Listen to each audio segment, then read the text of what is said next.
سندھ حکومت کے ترجمان اور ایم این اے نبیل گبول کے فرزند نادر گبول نے ایک بیان داغ دیا ہے جس پر حیرانگی ضرور ہوتی ہے کہ اس وقت سب کچھ لٹا کے جناب عالی آپ آئے ہیں ہوش میں۔ نادر گبول فرماتے ہیں کہ کراچی آدھے سے زیادہ حصہ ان کے دادا کی ملکیت تھا، تو پھر اچانک ایسا کیا ہوا کہ آپ کے دادا کی آدھی ملکیت کون لے گیا اور کہاں اور کس نے ہڑپ کر دی، یہ تو نہیں لکھا اور نہیں بتایا۔ ان کا کہنا تھا کہ یہ تاریخی دستاویز آج بھی محفوظ ہے، سر یہ آپ تعویذ بنا کے اپنے گلے میں ڈال دیجئے گا یا تو کسی چوراہے پر جو ہے وہ بل بورڈ بنا کر وہیں پر لگا دیجئے گا۔ زمین کی ملکیت اور تقسیم کے واضح ثبوت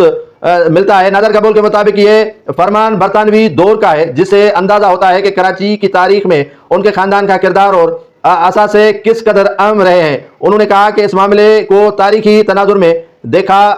جانا چاہیے۔ جی جناب، بالکل دیکھا جانا چاہیے، اور میوزیم میں بھی اس تحریر کو رکھا جائے جو آپ کو اب یاد آئی ہے کہ کراچی کی بنڈر بانٹ ہو گئی، کراچی تقسیم ہو گئی، کراچی کے ہر علاقے ہر کونے پر قبضہ ہو گیا، تو آپ نیندے خرگوش لیتے رہے اور آپ کے ناک کے نیچے آپ کے بڑے زمینیں دیتے گئے اور قبضہ ہوتا گیا۔